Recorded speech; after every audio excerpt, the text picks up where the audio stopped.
Hello and welcome to Midnight 29's Readings. Today we'll be reading Solitary Star, written by Pony&Wolf. Just a little warning, this may not be completely suitable for the younger ones. However, I hope you enjoy. Princess Luna watched intently as the steam from her tea danced into the backdrop of her intricately woven starry skyline. The start of another night. Breathing into the cup as she took a sip, Princess Luna thought to herself. Princess Twilight had certainly proven her worth as a ruler 10 times over after her altercation with Thiese. The tenuous little librarian had singly saved Equestria as well as her life. Of course, Princess Luna would never question her sister's judgment, and the moon would never let her forget it. But why should she even bother with raising the moon, or even ruling, when the up-and-coming prodigy obviously was just as capable as her? Such thoughts had bred Nightmare Moon. Princess Luna knew this, and she also honestly wished the best for Princess Twilight. Then why did it hurt so much, admitting that she was in the young pony's debt? Princess Luna was a multi-millennial alicorn ruler, master painter of the nocturnal sphere, and architect of dreams. But just like she couldn't measure up to her sister, she didn't even come close to what Twilight was capable of.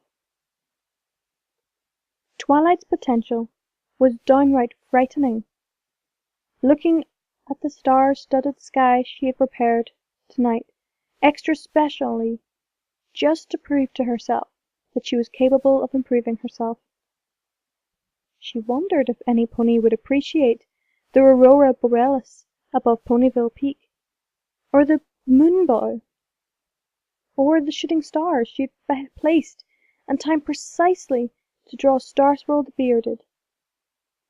Luna would give her mane to have those days back. Princess Luna turned to acknowledge her sister as she quietly trotted beside her and sat down. "You outdid yourself with the sky this evening, Luna. What's the occasion? You noticed?" "How could I not notice? There's not a single blank place in the sky," Princess Luna asked, putting a wing over her sister's withers.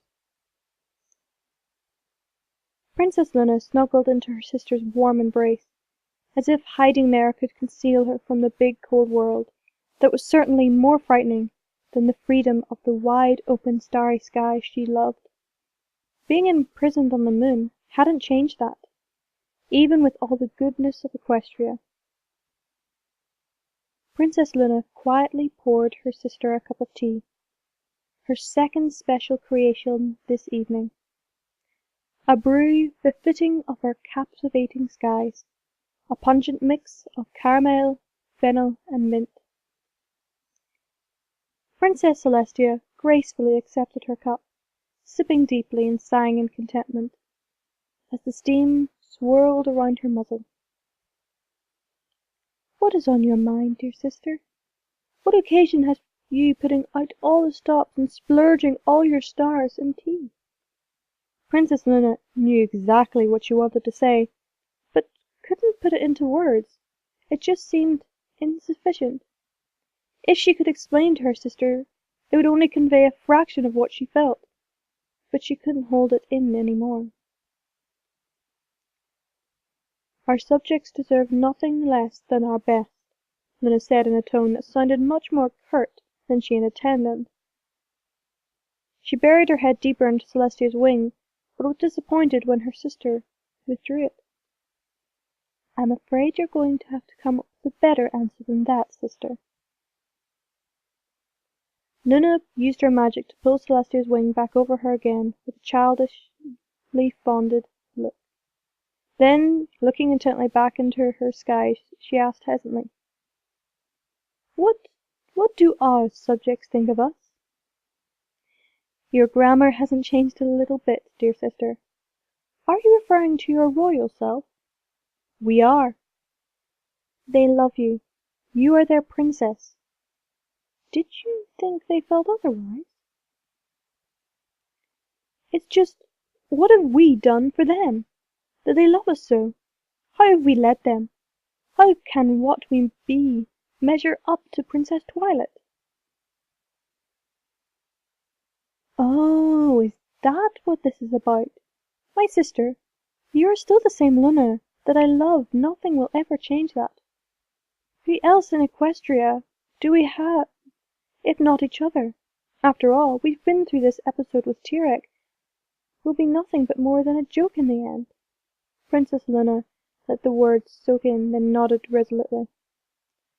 Now, the night is still young, and I know there are lovers that are counting on you for sweet dreams.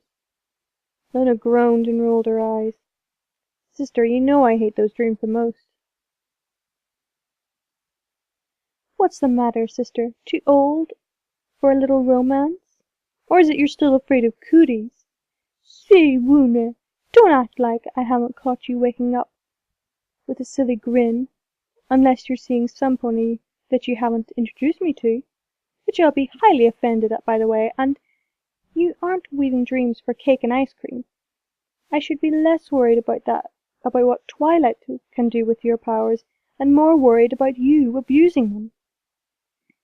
The tea in Princess Celestia's have suddenly jumped up and splashed her muzzle. Abuse, you say, sister? Princess Luna nickered mischievously. Perhaps you would like to see abuse of power. It took Celestia a good minute to recover from her shock, and close her gaping mouth before she could return Luna's mischievous smile. Don't tempt me with a good time, sister. I've had 2 millennia of practice while you were gone. Are you sure you want to start this? She asked, brandishing a pastry from the tea tray with far too much frosting. How do they say in the modern vernacular? Bring it on! Just inside the castle hallway, leading to the saluted garden, 2 stoic nocturnal guards enjoyed a chuckle at the sound of the all-out tea war raging outside. These times were special. Few ponies had the honor of witnessing the princesses just being sisters. It really was a good night. Well, I hope you enjoyed that. That was Solitary Star, written by Pony Bones. Luna, you don't have to match up to Twilight. You are perfect the way you are. Much better than Celestia, in my eyes anyway. Thanks again, everyone. And stay brony!